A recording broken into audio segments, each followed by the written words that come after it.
All right, someone's asking, what supporting mods should I get before I go stage 2 dual pulley for Audi A6 3.0T? Running on E40. Running on E40, yep. Yep. So assuming you're coming from a stock car, that's a really big jump in power. I would say go through, do a lot of due diligence first, and ensure your stock car is up to snuff. Yeah. You know, and it depends on mileage and previous history and maintenance and whatnot. But you know, if you're coming from stock, I would strongly suggest getting maybe some base data logs for us. Make sure your intercoolers are in good shape, which we can do with our logging tool. Yep, we're happy to do. We're happy to do that for any preemptive. Here's you get your logging tool. You don't have to put everything on and then flash it. You can take your logging tool, put it in your stock car.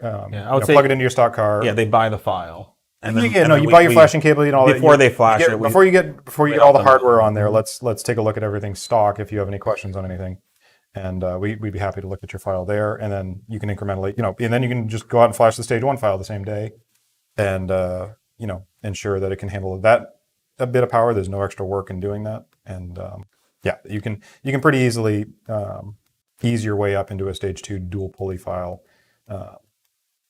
Without too much guesswork. Yeah, I mean, most cars, we've flashed hundreds and hundreds and hundreds of cars stage 2, don't need much. But occasionally we're seeing that, some maintenance item which is hanging on for dear life on stock power levels gives up the ghost really quick once you're on stage 2. Yeah, and just look at even the bump in power from stage 1 to stock is pretty substantial on the higher end. And there's a reason why Audi gave those cars 330 horsepower stock. You don't have a mic, by the way, if you're trying to go for one. No. I unplugged it all. There's a reason why these cars don't come with 450 or 500 horsepower. Because a lot of these maintenance items, the change out intervals are drastically reduced once you're at that kind of power level. Yep.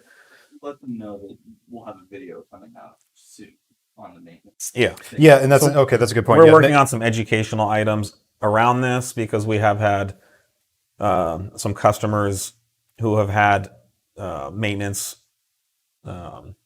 consequences, lack of maintenance thereof. Yeah, and I think this is we've had some talks about 034 tunes blowing up 3.0T engines, and our tune does not blow up 3.0T engines. However, 3.0T engines can blow up. It happens on our tune and it would happen on any tune that's pushing the type of and level of performance that our tunes are. So our goal is to help. All we can do in that scenario, there's nothing we can do to improve the tune that would fix maintenance issues. Right. So all we can do, is to continue to educate customers, make sure customers know what they're getting themselves into, and preemptively avoid these pitfalls as best they can. Yep. So we are working on some educational resources, and we even offer a service. Again, when you buy your file, contact the tuning at 034 Motorsport customer service and say, I'd like your help to log my car to check the health before I flash. Yep. And we could very well catch some issues for you at that time and prevent any additional heartache. Yep. I don't believe this is a service any other tuner offers. I'm quite certain the big name tuners don't do this.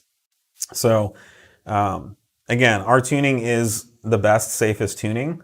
At this point, all we can do is help customers evaluate the health and,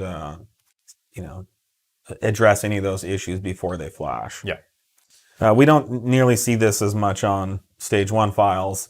Stage 2 is a whole order of magnitude higher performance than stage 1. And 2+. And 2+, yeah. 2+ E40 it's stressing things a lot more. It's loading up all your mechanical systems on the car. Yep.